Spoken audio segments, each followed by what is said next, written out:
Shalom, Bapak Ibu Saudara. Kita melanjutkan tema kita, Jalan-Jalan Tuhan. Ini sudah yang ke-6. Kita akan menerapkan jalan-jalan Tuhan ini kepada Yesus Kristus.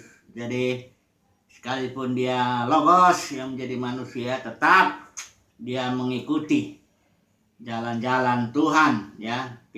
Tema kita ini didasarkan atas Mazmur 25, di mana Daud berkata, beritahukanlah ayat 4, beritahukanlah jalan-jalanmu kepadaku, ya Tuhan. Jadi kita sudah lihat bahwa jalan-jalan Tuhan ini terekspresi atau termanifestasi di dalam hukum Tuhan atau keteraturan Tuhan. Jadi Tuhan bertindak dengan teratur, ya. Demikian juga yang kedua, termanifestasi jalan-jalan Tuhan ini dalam perjanjiannya. Dan yang ketiga, jalan-jalan Tuhan ini pun terekspresi dari namanya, ya, dari namanya dalam arti karakternya dan keunikannya, ya. Nah, kali ini kita coba dulu masuk, kita terapkan kepada pribadi yang luar biasa ini, Yesus Kristus, ya. Coba dulu kita melihat hukum, ya, keteraturan Tuhan yang sudah ditetapkan. Yesus juga menjalaninya. Dia di sini salah satu keteraturan itu yang sudah sering kita bahas, ya, dalam 5 episode itu sebelumnya, adalah proses. Segala sesuatu di alam semesta ini sudah diatur oleh Bapa, tidak ada yang instan. Tidak ada yang simsalabim, tidak ada yang abrakadabra, ya, itu tidak ada, ya.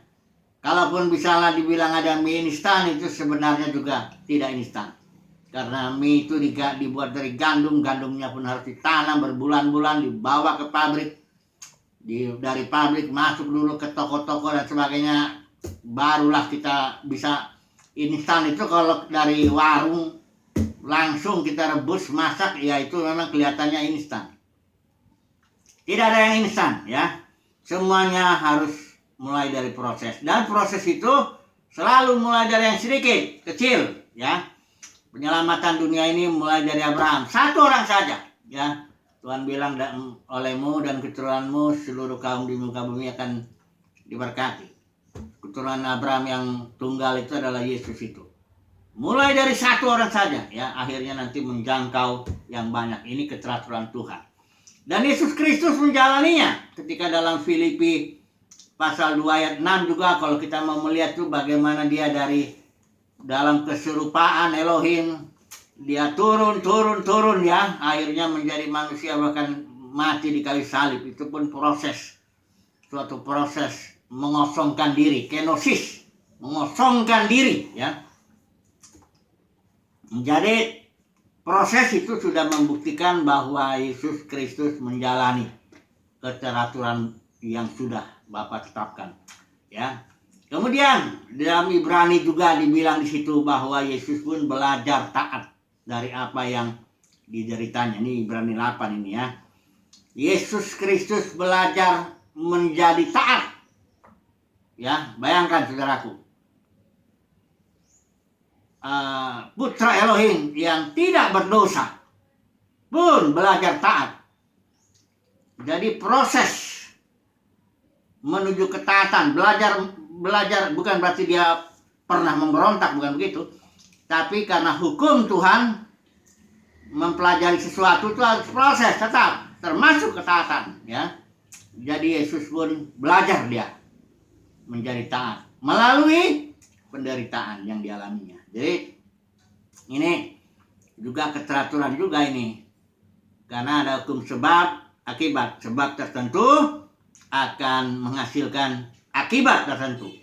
Jadi sebab penderitaan tertentu akan menimbulkan ketaatan tertentu juga, ya. Jadi semuanya ini keteraturan yang sudah Tuhan tetapkan, tidak dilanggar oleh Yesus Kristus.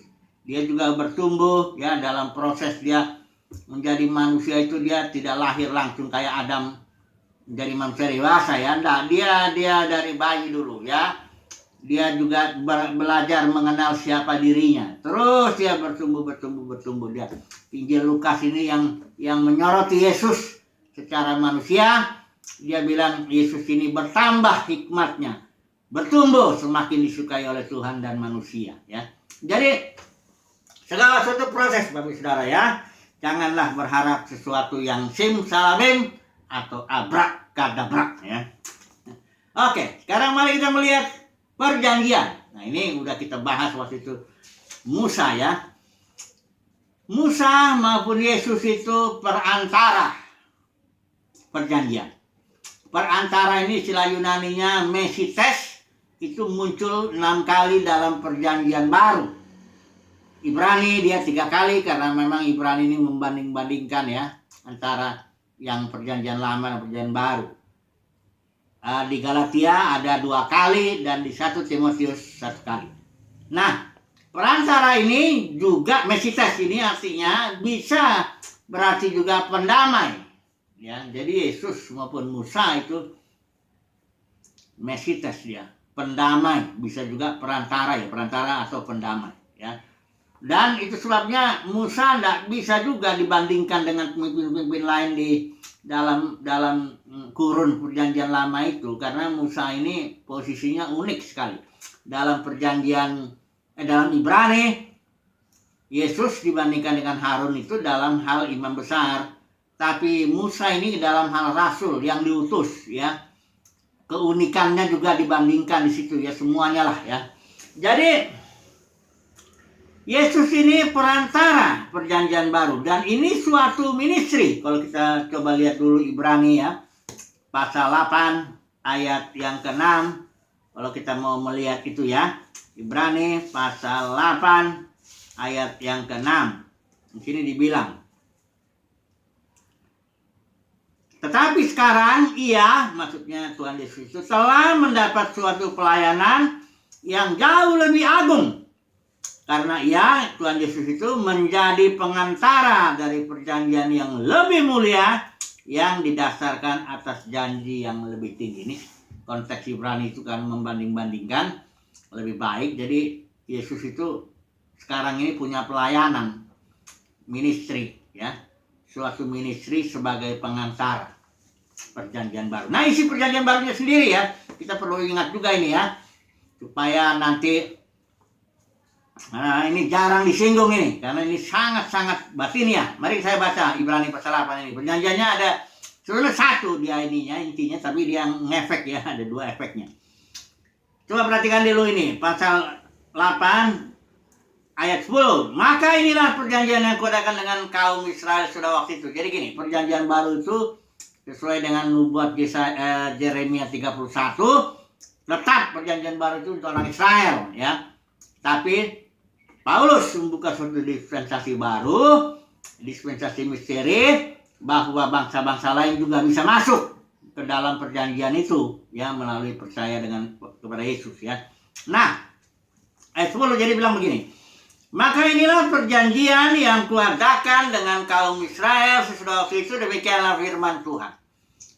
Aku akan menaruh hukumku dalam akal budi mereka dan menuliskannya dalam hati mereka. Maka aku akan menjadi, ini terjemahan Elahi ya, Allah mereka, dan mereka akan menjadi umatku. Jadi begini, dalam perjanjian lama ya, perjanjian yang diikat oleh Yahweh bersama dengan kepada bangsa Israel dengan perantara Musa, itu hukumnya tertulis di dalam loh batu. Loh perjanjian itu, 2 loh batu itu ya. Nah, kalau dalam perjanjian baru dikatakan di sini, aku akan menaruh hukumku dalam akal budi mereka, ditulis ya, ditulis dalam hati mereka. Itu makanya waktu hukum rajam yang dipahami oleh orang Yahudi ketika dia bawa perempuan yang berzina itu, Yesus menulis di sana. Itu artinya hukum rajam itu harus dituliskan, jangan langsung ditafsirkan. Karena Yesus pengantara perjanjian baru, dia menulis. Perjanjian baru itu hukum rajam ditulis dalam batin. Apa tafsirannya? Saya sudah tahu itu. Bahwa siapa yang tidak berdosa, dia yang lempar pertama, lempar batu ke perempuan itu. Jadi begitu ya. Harus tulis, termasuk hukum perpuluhan, hukum buah sulung. Tulis dulu. Kalau nggak ngerti tafsirannya jangan langsung main letterlock begitu, karena perjanjian lama itu untuk orang Israel, ya. Jadi jangan masuk ke sini dulu, karena ini kita perjanjian baru, ya. Jadi kalau hukum buah sulung ditulis, itu buah sulung itu orang, ya. Ciptaan sulung, yaitu orang pilihan Tuhan yang akan di zaman ini, ya. Dikumpulkanlah dalam zaman itulah dia buah sulung itu. Perpuluhan juga orang itu, ya. Entahkah orang yang dipanggil, entahkah yang dipilih, entahkah yang setia, pokoknya itu orang, ya. Kemudian Tuhan bilang begini, akibatnya, ya, dikatakan aku akan menjadi Elohim mereka dan mereka akan menjadi umatku. Dan efeknya, ya, akibat ini, akibat hukum ditulis itu, dikatakan di sini, mereka semua besar kecil akan mengenal aku. Ini dahsyat sekali, ya. Dan yang kedua, tidak akan lagi kuingat-ingat dosa mereka. Jadi saudara dan saya yang sudah terikat perjanjian, percaya Yesus, ya, terikat perjanjian, nah ini efeknya udah. Hukum Tuhan sudah dalam ini, itulah hukum roh. Kalau Paulus bilangnya hukum roh, hukum Taurat yang ditulis dalam batin itu, itulah hukum roh, ya. Dan akibatnya kita mengenal Tuhan. Satu, kedua, dosa-dosa kita nggak lagi diingat-ingat, sudah selesai. Makanya di kayu salib Yesus bilang it is finished, sudah selesai. Tetelestai itu perfectly perfect, completely complete, artinya sempurna sesempurnanya, selesainya lah, kira-kira begitu. Tidak ada lagi sedikit pun yang tidak selesai. Jadi Yesus ini adalah perantara perjanjian baru, dan dia ini advokat, pelayanannya advokat pembela kita, ya.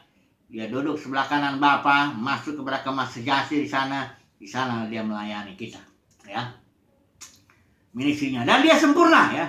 Jadi saudara jangan khawatir, pastilah, karena Yesuslah itu pengantara, ya, pembela kita. Oke.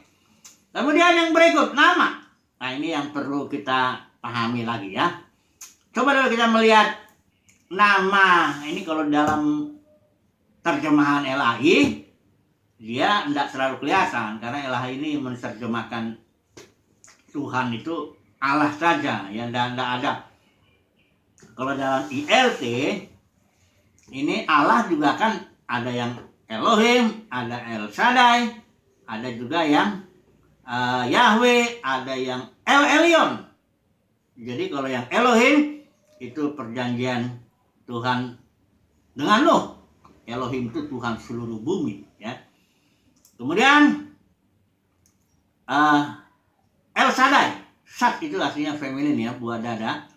Perjanjian dengan Abraham, Ishak, Yakub itu karena membuat mereka beranak cucu. Kalau Nuh itu menghakimi seluruh bumi. Yahweh itu Tuhan perang, ya. Karena kenapa Tuhan tampil dengan nama Yahweh? Karena janjinya kepada bangsa Israel menghantam 7 bangsa di tanah perjanjian itu. Kemudian yang ini, El Elyon, the most high God, Elohim yang maha tinggi. Perjanjian nanti kita akan baca ini, dari mana itu asalnya itu. El Elyon, itu nama Bapa yang memiliki anak Yesus ini, dalam arti Yesus dibilang di Injil Lukas, putra Elohim yang maha tinggi. Mari kita lihat dulu, ya. Mengenai Melkisedek ini, ya, dari sini kita bisa menemukan, ya, nama, ya.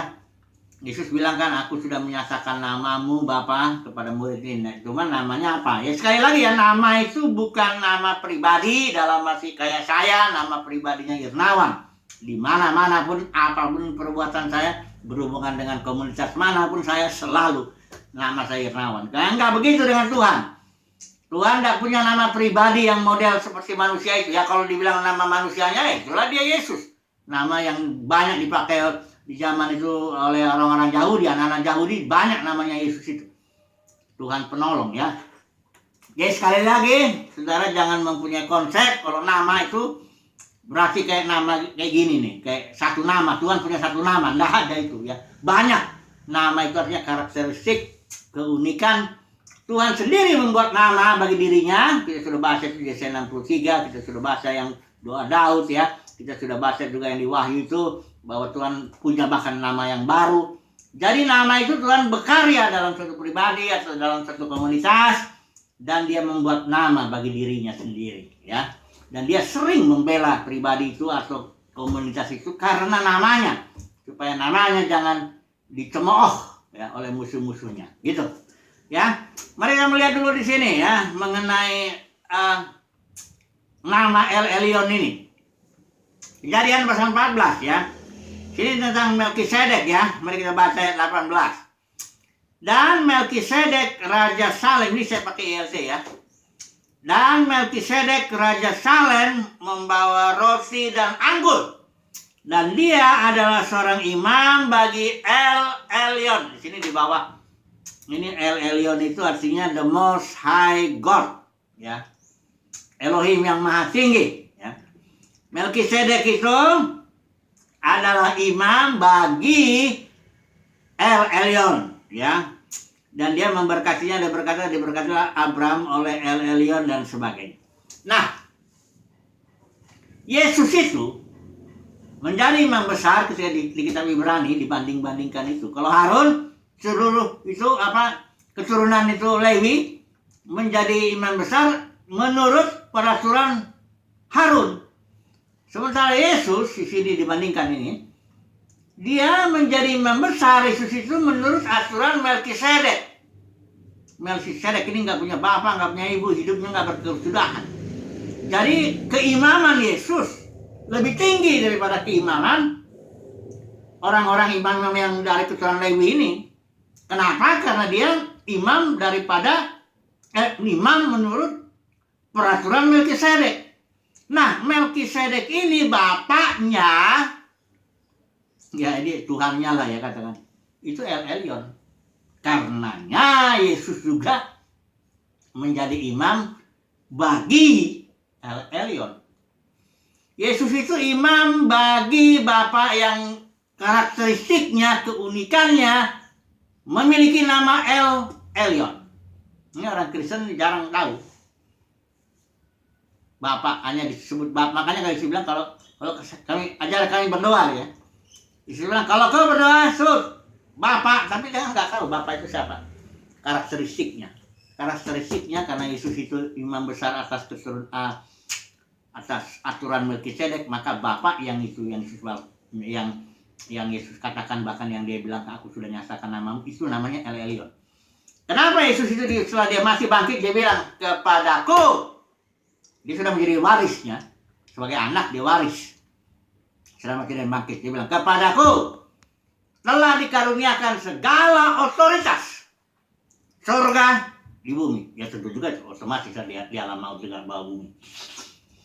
Kenapa demikian? Karena bapaknya adalah the most high God yang memiliki otoritas tertinggi. Ya. Warisnya kita pun juga waris kita makanya menjadi raja-raja. Yesus rajanya, jadi Yesus itu raja di atas segala raja. Kenapa dibilang gitu? Karena kita raja-rajanya, para pemenang ini nanti yang akan memulihkan. Nanti ini saya akan bicara ini mengenai Sons of God. Jadi El Elyon ini sekali lagi ya, El Elyon bukan nama pribadi.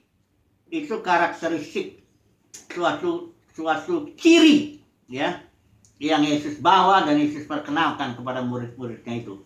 Dinyatakanlah nama itu ya, El Elyon. Oke.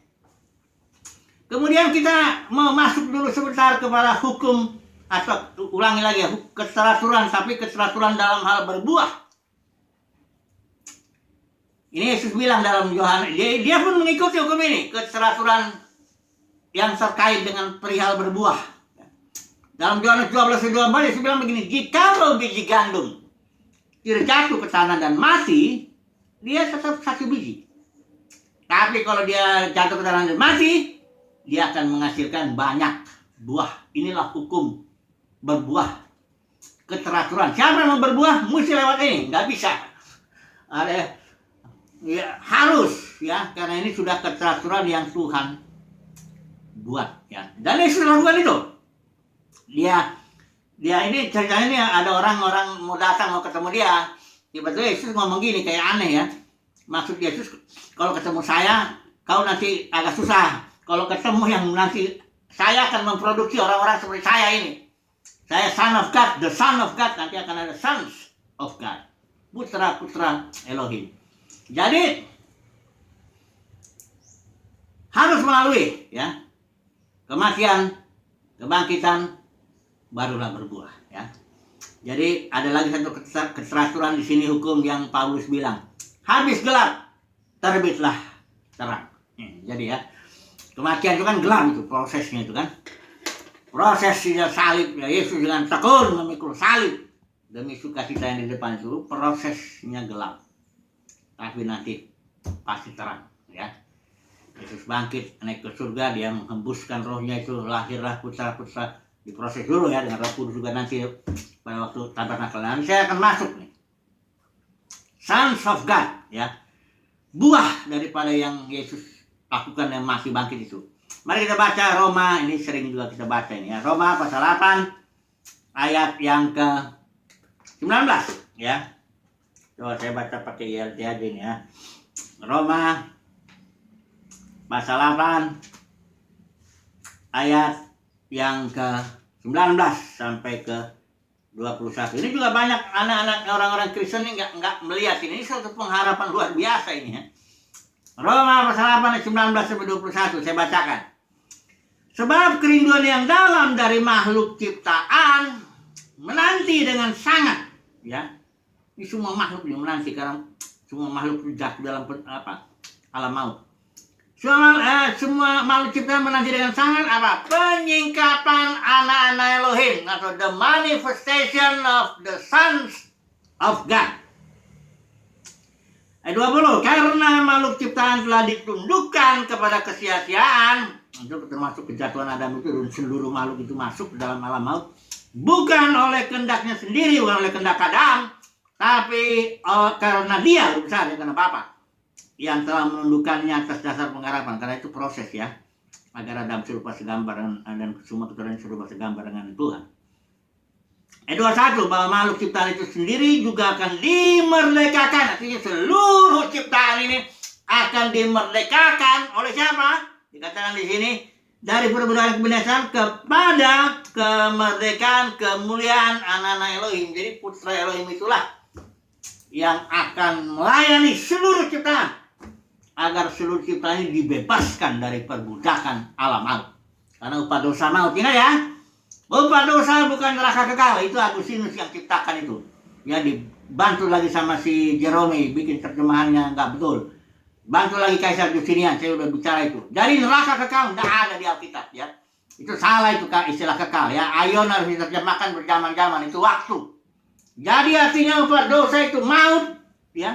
Ada saatnya maut tidak akan ada lagi ya, dalam Wahyu 21 itu jelas ya.